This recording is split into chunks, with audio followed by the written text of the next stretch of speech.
दोस्तों तो आज मार्केट में एक साथ दो आईपीओ ओपन हुए हैं। एक है काबरा ज्वेल्स का आईपीओ और दूसरा है रिकप सिक्योरिटीज का आईपीओ। तो चले जानते हैं कि आज डे वन में आईपीओ कितना सब्सक्राइब हुआ है, इनका प्रीमियम किस प्राइस के ऊपर ट्रेड कर रहा है और आगे आपको किस आईपीओ में अप्लाई करना है। तो इससे पहले कि मैं वीडियो को शुरू करूँ, अगर आप इस चैनल पर पहली बार विजिट कर रहे हैं या फिर आपने चैनल अब तक सब्सक्राइब नहीं किया है तो चैनल को सब्सक्राइब कर लें और वीडियो को भी लाइक कर दें। तो पहले बात कर लेते हैं काबरा ज्वेल्स आईपीओ के बारे में। तो आईपीओ 15 जनवरी को यानी कि आज से ही ओपन हुआ है और ये 17 जनवरी को क्लोज होने वाला है। फेस वैल्यू 10 रुपये पर शेयर है। बुकिंग प्राइस 128 है और आईपीओ में 1000 शेयर्स का लॉट है। आईपीओ के साइज को देखें तो आईपीओ 40 करोड़ का है और ये पूरा का पूरा फ्रेश इशू का आईपीओ है। ये एसएमई आईपीओ है। कंपनी एनएसई एसएमई के ऊपर लिस्ट होने वाली है। इस आईपीओ में रिजर्वेशन पोर्शन को देखें तो एंकर इन्वेस्टर्स के लिए आईपीओ में 27.17% का पोर्शन है। मार्केट मेकर के लिए 9.28%, क्यूआईबीएस के लिए आईपीओ में 18.14% का पोर्शन रखा गया है और एचएनआईस के लिए आईपीओ में 13.63% का पोर्शन है। रिटेलर्स के लिए आईपीओ में 31.78% का पोर्शन रखा गया है। आईपीओ में एंकर इन्वेस्टर्स को 8,49,000 शेयर्स ऑफर किए गए हैं और अगर इसके पोर्शन को देखें तो 10.87 करोड़ का जो पोर्शन है वो एंकर इन्वेस्टर्स को एलोकेट किया गया है। तो चलिए इसके एंकर लिस्ट को भी एक बार देख लेते हैं। अगर आईपीओ के एंकर लिस्ट को देखें तो 40 करोड़ का आईपीओ है और इसमें सिर्फ 4 ही एंकर इन्वेस्टर्स आए हैं। तो अगर नंबर ऑफ एंकर इन्वेस्टर्स को देखें तो ज़्यादा एंकर इन्वेस्टर्स नहीं आए हैं। तो आईपीओ का एंकर लिस्ट बहुत अट्रैक्टिव नहीं है, लेकिन यहाँ पर भी कुछ बड़े बड़े इन्वेस्टर्स आए हैं।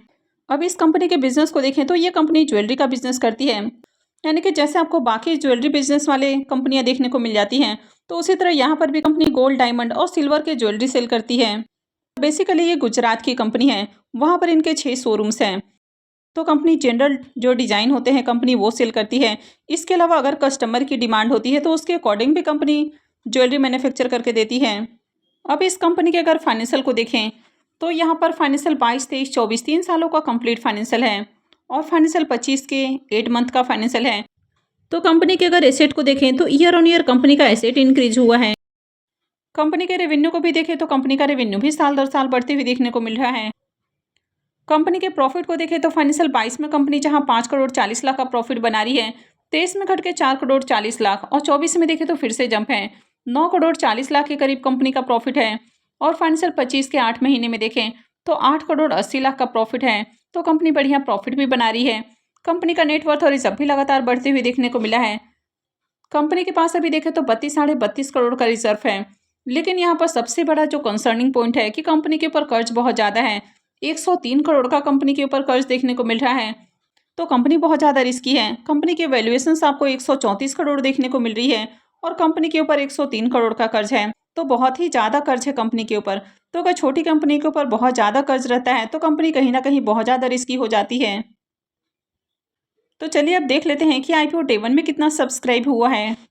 इस आईपीओ के डे वन के सब्सक्रिप्शन को देखें तो पहले दिन आईपीओ 12.33 टाइम्स सब्सक्राइब हुआ है, जिसमें क्यूआईबीएस की ओर से एक भी एप्लीकेशंस नहीं लगा है।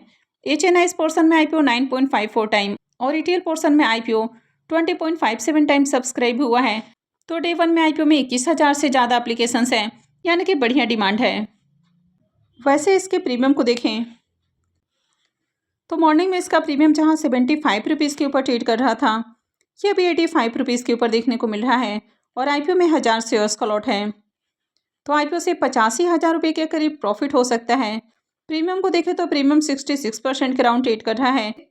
तो प्रीमियम भी काफ़ी हाई प्राइस के ऊपर देखने को मिल रहा और आईपीओ में डे वन में बढ़िया एप्लीकेशंस भी लगा है, यानी कि यहाँ पर भी देखें तो बढ़िया डिमांड आ रही है। वैसे कंपनी को भी देखें तो कंपनी अच्छी है, यानी कि कंपनी का एवरग्रीन बिजनेस है। कंपनी ज्वेलरी के बिजनेस में देखने को मिल रही है, लेकिन कंपनी बहुत ज़्यादा रिस्की है। कंपनी के ऊपर कर्ज बहुत ज़्यादा है, लेकिन आगे इसमें डिमांड बनी रहती है तो डेफिनेटली यहाँ पर भी अप्लाई किया जा सकता है। अगर आगे भी मार्केट में तेजी बनी रहती है तो इस आईपीओ की भी बढ़िया लिस्टिंग हो सकती है। तो अगर आप रिस्क को मिनिमाइज करना चाहते हैं तो फिर आप आखिरी दिन अप्लाई करने का डिसीजन ले। अदरवाइज अगर आप अपना रिस्क मैनेज कर सकते हैं तो फिर आप कल भी अप्लाई कर सकते हैं। नेक्स्ट आईपीओ है रिकप सिक्योरिटीज आईपीओ। अब ये आईपीओ भी 15 जनवरी को यानी कि आज ही ओपन हुआ है और ये भी 17 को क्लोज होने वाला है। फेस वैल्यू 5 रुपये पर शेयर है। बुकिंग प्राइस 86 है और आईपीओ में 1600 शेयर्स का लॉट है। आईपीओ के साइज को देखें तो आईपीओ 88.82 करोड़ का है, जिसमें 71.62 करोड़ के फ्रेश इशू हैं और 17.20 करोड़ का ऑफर फॉर सेल रखा गया है। ये भी एसएमई आईपीओ है। कंपनी बीएसई एसएमई के ऊपर लिस्ट होने वाली है।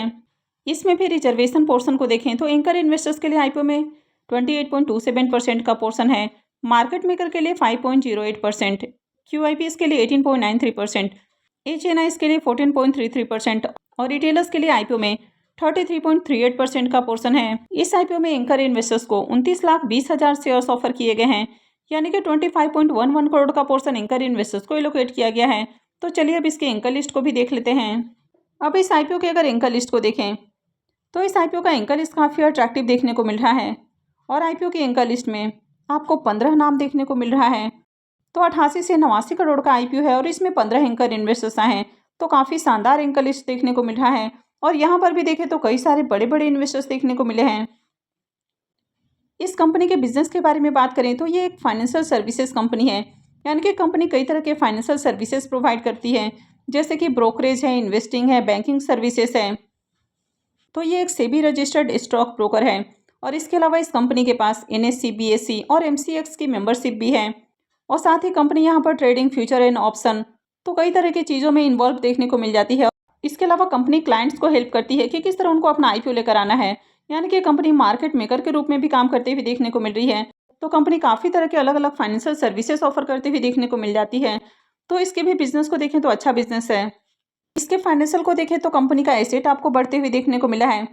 कंपनी के अगर रेवेन्यू को भी देखें तो साल दर साल कंपनी का रेवेन्यू भी इंक्रीज हो रहा है।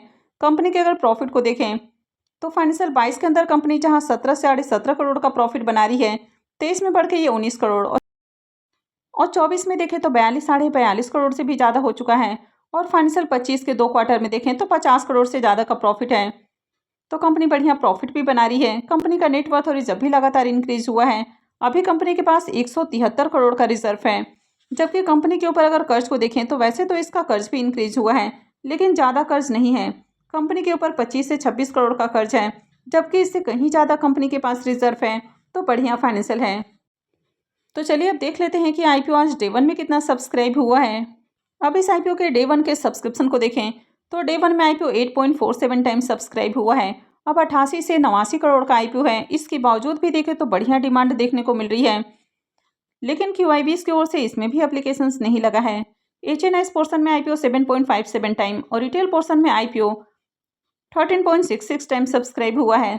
तो आईपीओ में डे 1 में ही देखें तो 33,000 से ज़्यादा एप्लीकेशंस है, यानी कि यहाँ पर भी देखें तो शानदार डिमांड देखने को मिल रही है। अब इसके प्रीमियम को देखें तो मॉर्निंग में इसका प्रीमियम 70 रुपये के ऊपर ट्रेड कर रहा था, अभी भी ये 70 रुपये के ऊपर ही देखने को मिल रहा है और आईपीओ में 1600 शेयर्स का लॉट है।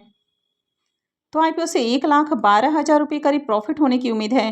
प्रीमियम को देखें तो प्रीमियम 81% के ऊपर ट्रेड कर रहा है, तो काफ़ी हाई प्राइस के ऊपर प्रीमियम देखने को मिल रहा। कंपनी का बिजनेस अच्छा है, फाइनेंशियल भी बढ़िया है, आईपीओ का एंकर लिस्ट भी शानदार है और आईपीओ में देखें तो डिमांड भी बढ़िया देखने को मिल रही है, यानी कि पहले ही दिन देखें तो आईपीओ में खूब एप्लीकेशंस लगे हैं। हालांकि क्यूआईबीएस की ओर से डिमांड नहीं आई है और जनरली क्यूआईबीएस आखिरी दिन अप्लाई करना ज़्यादा प्रीफर करते हैं। तो यहाँ पर भी देखें तो आईपीओ बढ़िया देखने को मिल रहा है, मार्केट में इसकी डिमांड भी है, तो इसमें भी अप्लाई किया जा सकता है। लेकिन ये सेमी आईपीओ कहीं ना कहीं मेन बोर्ड आईपीओ से कई गुना ज़्यादा रिस्की होते हैं, तो कहीं भी अगर आप अप्लाई करते हैं तो ये पूरी तरह से आपका अपना डिसीजन होना चाहिए और कहीं भी इन्वेस्टमेंट से पहले अपने खुद की एनालिसिस भी जरूर करें, अपने रिस्क रिवॉर्ड को भी जरूर कैलकुलेट करें और उसके बाद ही कहीं भी इन्वेस्टमेंट करें। तो आई होप कि आपको वीडियो अच्छी लगी होगी। तो अगर आपने वीडियो को अब तक लाइक नहीं किया है तो वीडियो को लाइक कर दें, चैनल को भी सब्सक्राइब करके रखें और वीडियो को अंत तक देखने के लिए आप सबका बहुत बहुत धन्यवाद।